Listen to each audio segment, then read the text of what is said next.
Hay momentos que sencillamente definen a una persona. Y luego hay personas que deciden ser ellas las que definan esos momentos. Hoy nos vamos a meter de lleno en una entrevista que es única. De verdad, una de esas que va mucho más allá de la pantalla y se convierte en una lección de vida. Nos sumergimos en la charla de Jordi Évole con el grandísimo humorista Manu Sánchez, un testimonio sobre resiliencia, honestidad y, por encima de todo, mucho, mucho humor. A ver, pongámonos en situación. A uno le diagnostican cáncer, le van a extirpar un testículo y le ofrecen una prótesis. ¿Qué se hace en un momento así? Pues Manu Sánchez mira a su mujer y, con ese humor negro que es tan suyo, le suelta: «Gorda, lo que tú me digas, pero...». Es que esta frase, con su honestidad tan brutal y esa comedia, es el resumen perfecto de cómo ha decidido enfrentarse al mayor desafío de su vida. Vale, vamos a situarnos bien, porque esto es importante. No fue una entrevista cualquiera en un plato frío, para nada. Se grabó en el Cartuja Center de Sevilla y estaba a rebosar. Fue una cosa a medio camino entre una entrevista, un programa de televisión y una charla íntima entre amigos. Eso sí, con miles de personas de testigos. Un escenario, desde luego, a la altura del protagonista.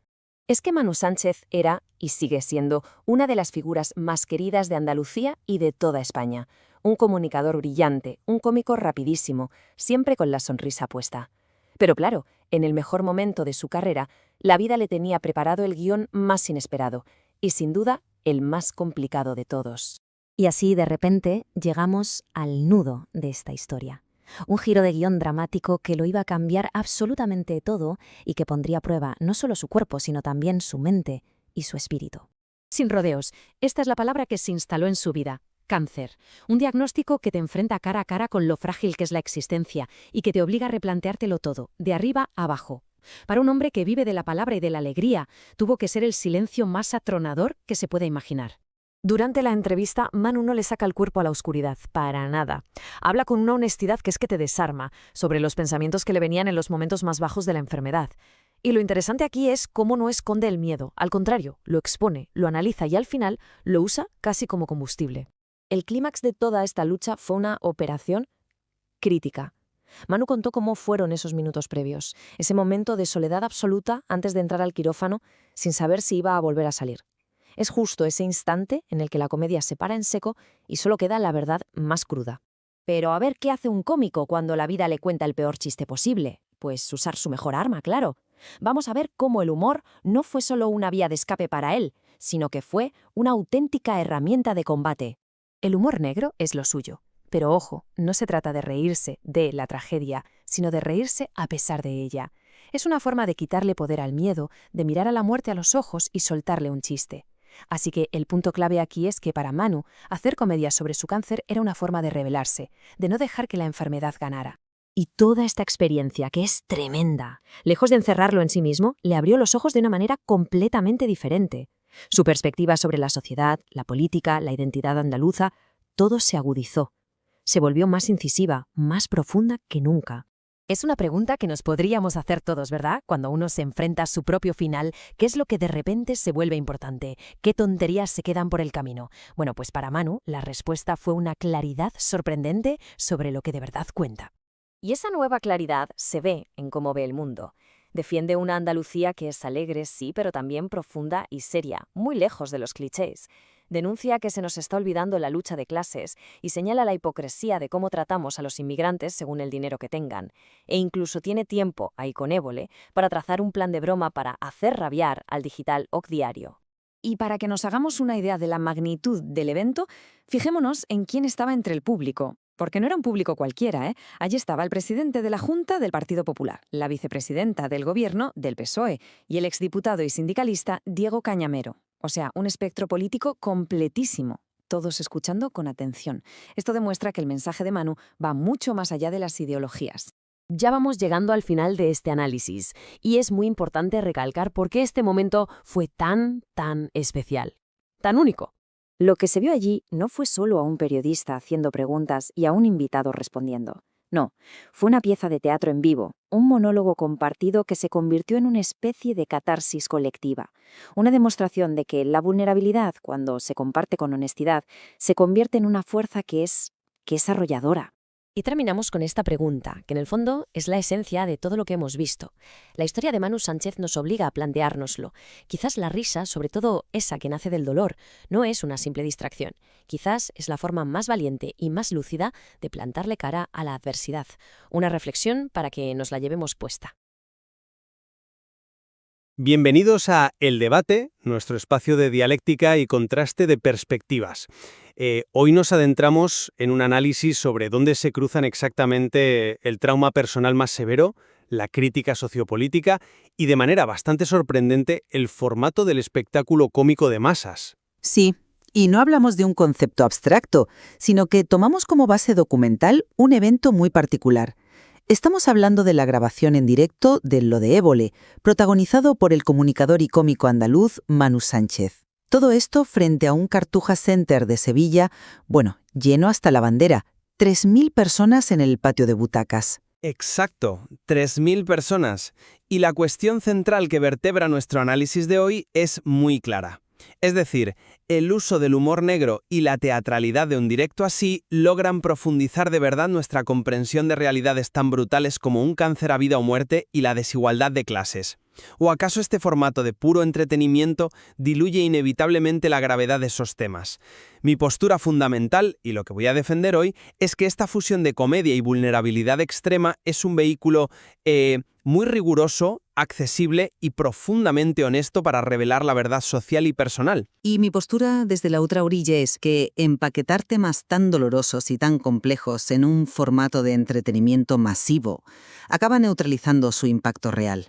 Yo defenderé que este marco mercantiliza la experiencia, es decir, convierte tanto la tragedia personal como la denuncia del sistema en una catarsis que resulta muy superficial, diseñada para consumirse rápido y sacrificar la profundidad intelectual en el altar del espectáculo. Bueno, para entender bien lo que hace Manu Sánchez aquí, tenemos que ir a la base de su propuesta intelectual, que creo que es fascinante. A simple vista, a alguien le podría parecer, no sé, un simple ejercicio de exhibicionismo emocional televisado, pero en realidad es la encarnación perfecta de una tesis que él mismo defiende, que es la idea de que Andalucía es tremendamente alegre y seria. Una dualidad muy poética, claro, pero llevar eso a un teatro inmenso tiene sus trampas. Tiene sus riesgos, estoy seguro de ello. Pero fíjate en cómo utiliza el humor negro. Relatar los minutos previos a una operación de la que quizá no salgas vivo usando la comedia no le resta gravedad al cáncer. Al contrario, lo humaniza de una forma, diría yo, radical. Normalmente, el lenguaje clínico o el melodrama clásico de la tele crean una barrera inmensa entre el paciente y nosotros. Te entiendo. Nos da pena, claro, pero desde lejos. El humor rompe esa barrera. Te invita a mirar a la muerte a la cara sin la anestesia de esa compasión distante. Y luego, coge ese mismo mecanismo y lo aplica a la lucha de clases, haciendo que un mensaje anticapitalista cale muchísimo más hondo. Es, en esencia, una agora moderna. Comprendo el atractivo de esa interpretación, de verdad. Suena a que el teatro es el gran ecualizador democrático. Pero mi perspectiva parte de una premisa básica en la comunicación, y es que el medio condiciona el mensaje, siempre.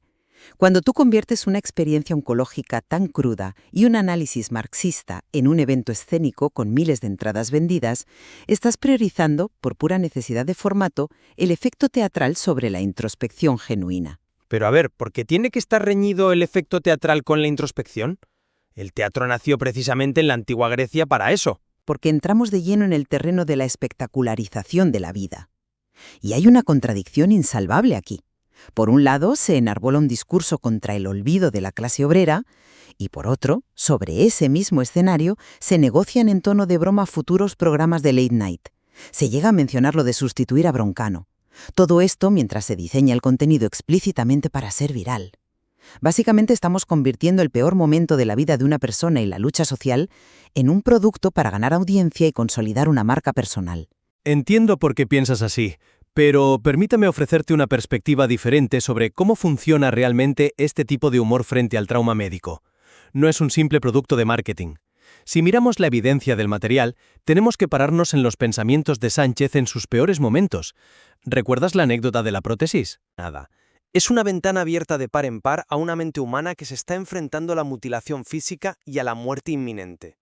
La irreverencia ahí es pura resistencia vital, no es un chiste vacío. Hombre, como mecanismo de afrontamiento a nivel íntimo en la habitación del hospital con su mujer, me parece fascinante. Estoy de acuerdo en que su valor psicológico personal es innegable. Ya, pero es que al contarlo, el humor negro opera como un bisturí. Disecciona lo absurdo que es el ser humano frente a su propia fragilidad biológica. Lejos de ser algo de usar y tirar, es un acto de honestidad radical. Socialmente, esperamos que el enfermo sea un mártir, no, silencioso, noble, sufriente. Él rompe eso y nos obliga a confrontar lo grotesco del cáncer desde una empatía basada en la igualdad. Es mirarnos de tú a tú, no desde la lástima. Claro, pero ojo con eso. Mi crítica no va dirigida a cómo procesa él su trauma en privado, faltaría más. Mi crítica va a la exposición coreografiada de ese trauma ante múltiples cámaras. Cuando empaquetas esa experiencia límite en una píldora cómica diseñada específicamente para arrancar la carcajada de 3.000 personas, se produce una dinámica muy peligrosa. La realidad médica, que es desoladora, aburrida y silenciosa en su mayor parte, se reduce a una anécdota de superación fácilmente digerible para la masa. Digerible. Dopreo que hace que la gente trague saliva mientras se ríe. ¿No es cómodo? Pero se ríen, aplauden y se van a su casa con la falsa sensación de haber comprendido el abismo del cáncer. Y esa risa es evasión colectiva. La narrativa televisiva y teatral te exige un ritmo, te exige luces, una resolución, un clímax emocional. El cáncer real no tiene ritmo, no tiene un arco narrativo perfecto. La coreología del espectáculo, en el fondo, nos protege de la verdadera crudeza del trauma en lugar de acercarnos a ella. Esa visión presupone que el público es incapaz de sostener la dualidad entre la risa y el abismo. Y yo sinceramente creo que subestimas la inteligencia del espectador medio. La gente sabe perfectamente que el cáncer no es un chiste, pero el chiste les permite procesar la angustia sin mirar hacia otro lado.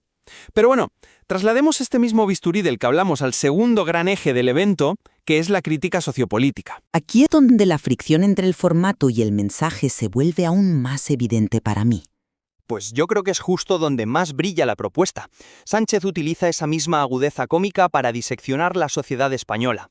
Fíjate en cómo cristaliza conceptos sociológicos hipercomplejos en imágenes de una claridad brutal. El mejor ejemplo, sin duda, es cuando habla del trato a las élites y suelta esa frase de «cuando el moro viene en yate, se le abren las tiendas de noche». Sí, la frase es contundente, eso no te lo niego en absoluto. Es que es un misil. En una sola línea de humor te ha condensado toda una tesis sobre la aporofobia. Para quien escuche y no use el término a diario, la aporofobia es básicamente el rechazo, el miedo al pobre. A esta sociedad no le molesta el extranjero per se, le molesta el extranjero que viene en patera y sin blanca. Pero si viene en yate, se le pone la alfombra roja institucional. En resumen, el humor aquí es un caballo de Troya. Mete una crítica estructural y de clase en el salón de tu casa mientras te estás riendo, logrando una efectividad comunicativa que un ensayo académico de 500 páginas jamás alcanzaría. A ver, siento decir esto, pero no lo compro. Déjame explicarte por qué esa supuesta efectividad comunicativa es en el fondo un espejismo si miramos quién está validando realmente el evento. Tú me pones la frase del yate como la gran victoria de la disrupción discursiva. Yo te pongo un contraejemplo estructural que se ve en el propio material. ¿Quién está sentado en ese patio de butacas aplaudiendo fervientemente el análisis marxista de Sánchez? Hay de todo. Es un público muy transversal. Hay gente de barrios obreros y gente de... Sí, hay de todo, pero en las posiciones de honor, en la zona VIP bien iluminada por las cámaras, tienes al mismísimo presidente de la Junta de Andalucía, Juanma Moreno, y a la vicepresidenta del Gobierno, María Jesús Montero. Cuando los principales gestores del modelo económico que teóricamente estás desnudando pueden sentarse cómodamente a aplaudirte, tu discurso está esterilizado. ¿Esterilizado por qué? Les está diciendo las verdades a la cara, en su propia cara. Porque han perdido el miedo a esa crítica. El formato escénico convierte la lucha de clases en un número de entretenimiento inofensivo. Las élites se ríen de la metáfora del moro en yate porque saben perfectamente que no amenaza su statu quo. Es la asimilación capitalista de la disidencia de manual. Es decir, el sistema te permite criticarlo todo lo ferozmente que quieras siempre y cuando lo hagas en prime time, con luces de colores y generando un buen retorno económico para la productora. Es la figura del bufón de la corte. Hace reír al rey con sus fallos, pero el rey sigue cómodamente sentado en el trono. Esa es una lectura profundamente cínica de cómo funciona la esfera pública hoy en día.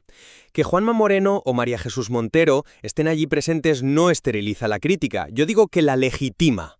Les obliga a sentarse rodeados de miles de ciudadanos de a pie y escuchar realidades incómodas de las que normalmente escapan en sus despachos, en sus coches oficiales. No es un bufón frente al rey, es un ciudadano usando el micrófono más grande que tiene a su alcance para colar un mensaje. Ya, pero el micrófono lo pone la misma industria que se beneficia de esa desigualdad que él denuncia. Y eso nos lleva directamente a nuestro tercer punto, que creo que engarza todo esto de lo que estamos debatiendo. Retomemos la idea de Andalucía como algo tremendamente alegre y serio. Este evento no banaliza nada, es la puesta en escena literal de esa idiosincrasia. Es un ecosistema vivo donde tienes al establishment institucional en unas butacas, como tú bien dices, y en las otras tienes a Diego Cañamero, un líder histórico del sindicalismo jornalero andaluz. Tienes la celebración visceral de la vida frente a la muerte en el minuto 1, y el debate crudo sobre el reparto de la riqueza en el minuto 2. La supuesta falta de pureza ideológica que tú señalas, para mí, es su mayor virtud. Refleja la vida real, que está llena de contradicciones y de grises. Es que ampararse en las contradicciones de la vida suele ser la excusa perfecta para justificar la frivolidad. Dices que la presencia de Cañamero aporta seriedad política y autenticidad al evento. Vale. Analicemos qué hacen exactamente con Cañamero en el transcurso del programa. Le dan un espacio en pleno prime time para reivindicar su figura y su lucha. ¿Y cómo lo hacen? Asistimos a la formulación de un plan diseñado allí mismo sobre la marcha que consiste literalmente en subir a Cañamero a un yate alquilado y llevarlo a hacer la compra al Mercadona. ¿Y cuál es el gran propósito de esta maniobra, según admiten ellos mismos entre risas, cómplices? Hacer rabiar a Octiario. Bueno, es una forma brillante de jugar con los medios de derechas usando sus propios códigos del espectáculo. Para mí es el epítome de la banalización absoluta. Reducir la representación de la clase obrera, la historia dura del sindicalismo en el campo andaluz, a un mero troleo mediático es sacrificar cualquier análisis estructural en favor de la viralidad. No están elevando la conciencia de clase, están fabricando un meme para que Twitter arda al día siguiente. Cuando la provocación estética y el zasca sustituyen al fondo del asunto, tu discurso ya no es tremendamente serio, se convierte en ruido narcisista diseñado exclusivamente para alimentar la máquina del infoentretenimiento. Fíjate, te creo que ahí pecas un poco de purista. Vivimos en la era de la atención fragmentada. Si para poner el debate sobre la estigmatización del sindicalismo en la mesa de las familias españolas tienes que subir a Cañamero a un yate para trolear a un tabloide, pues oye, bienvenido sea el yate, es el lenguaje de nuestro tiempo. Si te quedas dando conferencias muy sesudas en un centro cívico para 40 convencidos, no cambias absolutamente nada. Ellos están hackeando el sistema desde dentro usando sus propias armas. Estoy convencida de que no lo están hackeando, están siendo deglutidos por él. Si el mensaje que llega a las casas es «mira qué gracioso el sindicalista en el yate», la crítica de fondo desaparece por completo. Se convierte en otra anécdota simpática que consumimos antes de pasar al siguiente vídeo en el móvil.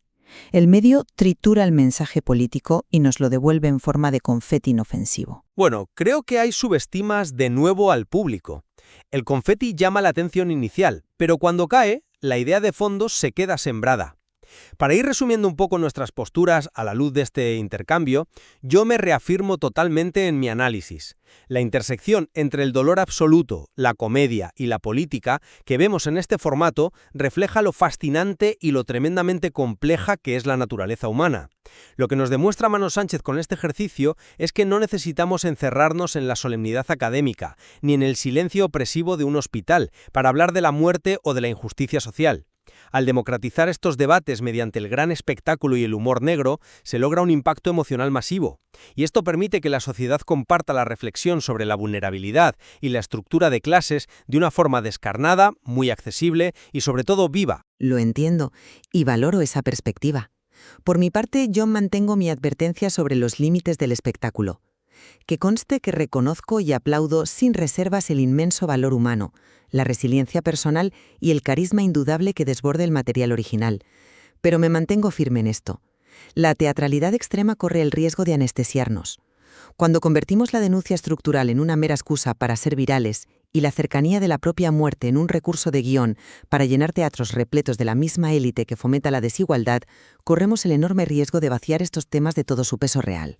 Nos convertimos en consumidores pasivos aplaudiendo nuestro propio declive desde la comodidad de una butaca. Está claro que ambas lecturas demuestran que, cuando la comunicación de masas toca testimonios personales tan profundos y tan políticos, no hay respuestas fáciles ni blancas o negras.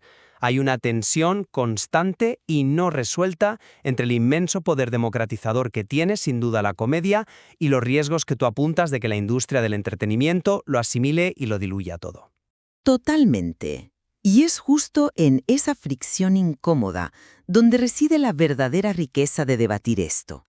Este material nos pone un espejo delante sobre cómo nosotros, como sociedad moderna, elegimos procesar nuestros mayores terrores y nuestras exigencias de justicia social.